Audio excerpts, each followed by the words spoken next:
Is anybody in here from Columbia? No, sir, I don't. I went to school there. But You did? not- Journalism? Yep. Number 23 should be commended for how he handled that national scene that happened last week. Just completely, I stopped social media, so I was I didn't know it had transpired. And then when I was watching that game, I went and introduced myself to him before the game. How he handled himself as a sophomore in college is remarkable. On national TV, for him to have the maturity to respond the way that he did, credit to him, a credit to his family, obviously a credit to Coach Gates, because that could have went really south really, really fast, and we could be having a different conversation about a 19-year-old. And so I wanted to make sure if somebody was from Columbia, I said that. Further questions? Coach, with the rate that they fell with, how much was getting to the free throw line a recipe for this game? Yeah, I thought it was really important. And we've tried to make even a more concerted effort over the last couple of weeks with some of the deficiencies we've had. How can we hurry up and get to the bonus? And then I think entering today, entering today, I think in SEC where you're shooting 68% from the free throw line, we're doing better at getting to the line over the last week and a half. We need to continue to get to the line, maybe even a little bit more at a little bit higher rate. And then we have to finish at, I think last year we made 75% as a team in SEC play.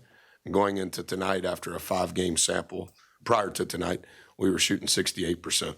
We've got to get that north of 70%. And so we've changed a few things in how we spend 10 or 12 minutes. And I thought that 73% in a 2-possession game, critical. Getting to the bonus with 12 and a half minutes in the first half, monumental.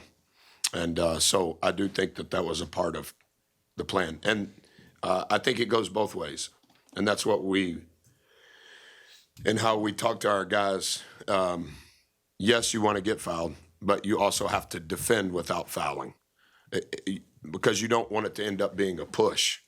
You have to win that category, make more than they attempt, and preferably more than that with some of the other things that we're fighting. With the zone that they were playing and kind of that strategy, it seems like it might have been the most that Henry and Sol and some of those guys have played with their back to the basket. How did you I think Henry's health is starting to get closer. He's not there yet, but I thought his activity early in the first half was we were very reliant on, and it was good to see him being Henry physically. And then I don't think Solo offensively was great, but his job on the glass, particularly in the second half, we finished with 9 turkeys.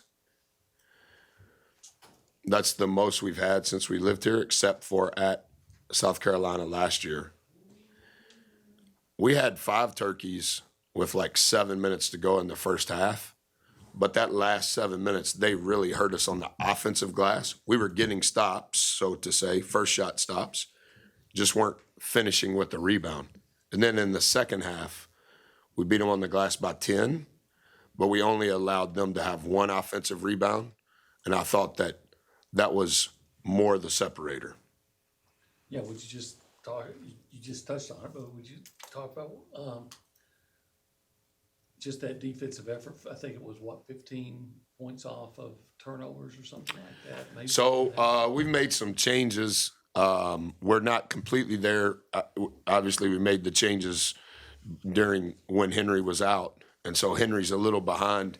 And so we're trying to catch him up, not just physically, but having him watch a lot of the stuff that he's missed. I thought we were really good. And some of those changes, I think, have helped us create some turnovers. And it was good for us Saturday in Baton Rouge, and it was for sure good for us.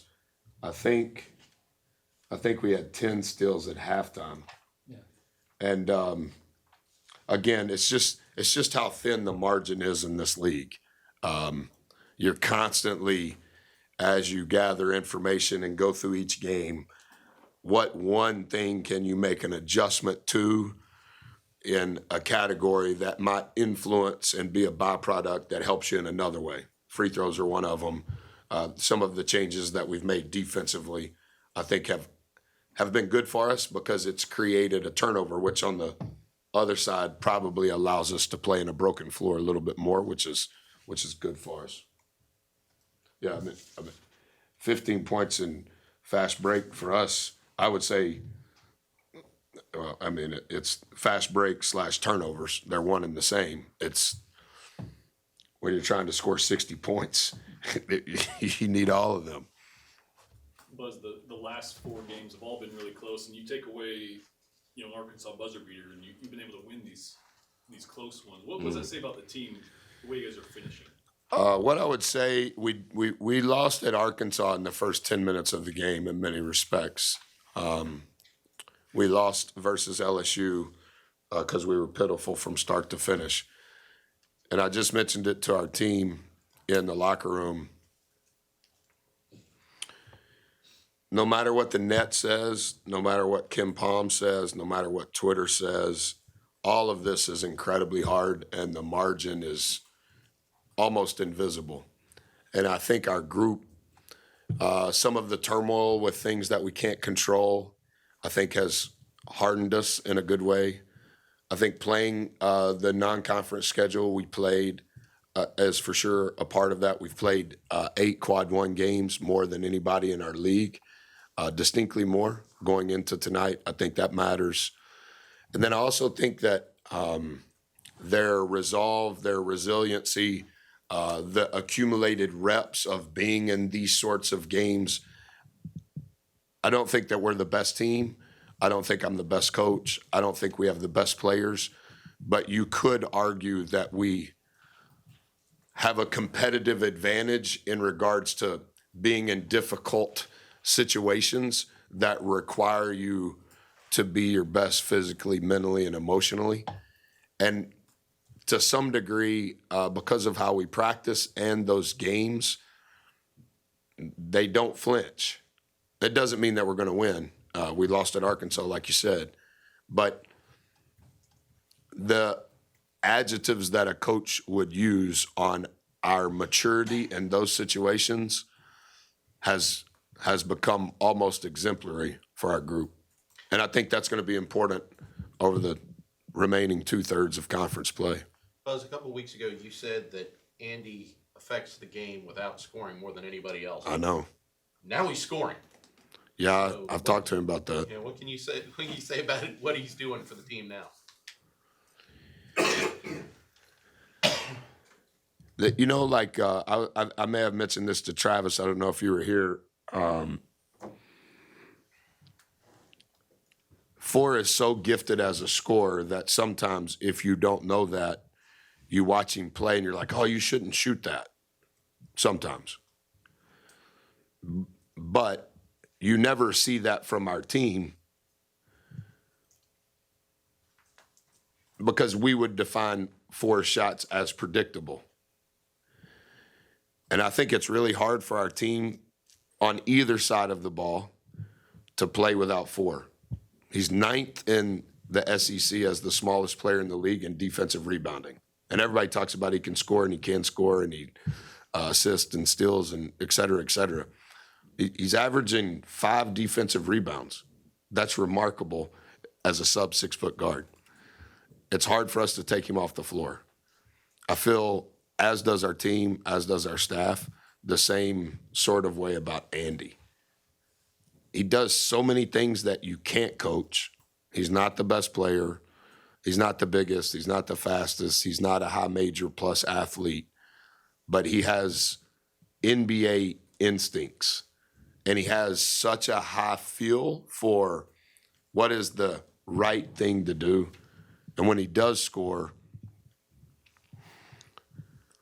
It removes the burden somewhat from Boots.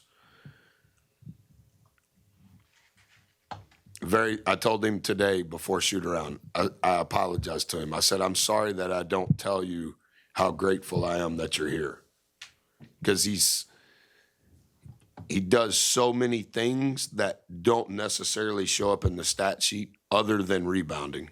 First in the league in rebounding. I think he's third in the nation in offensive rebounding. Going into tonight, he had the same number of offensive rebounds as he did defensive. So now he has more defensive for the first time all year than he does offensive. But he does so many other things other than that. And so, very thankful he's here. Buzz, what are some things you'd like to clean up offensively from what you saw tonight? I love that we're playing with a low turnover rate. We had 2 turnovers at Arkansas. Is that right? Pretty good. We had a low turnover rate at LSU. I think we had 6. We had 9 today, and H is close to leading our team in turnovers. I think the 2 that I mentioned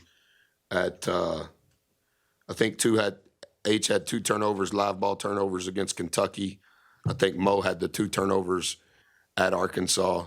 I love that we're playing with a low turnover rate. Our offensive rebound percentage was low relative to our standard. That was not good for us. And I think our free throw rate continues to increase. And so, considering we played against a zone and every sort of type of defense in the front court, I thought we handled all of that fairly well. How nice was the home atmosphere and just I'm just glad we won. I'm glad we weren't on a plane to get to the game. Not to sound condescending, I'm glad the students are back. I think I mentioned that yesterday. That changes the vibe. I hate that it was raining all day. My wife said the weather's bad. I didn't know that. I'm glad that we're off tomorrow. And a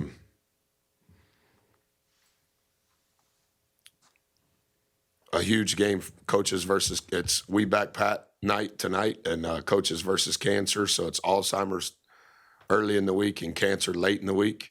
And we need the Aggies to be really good on Saturday going into the first ever bye that we've had since we moved here. All right. That's a wrap. Thanks. Thanks, Buzz.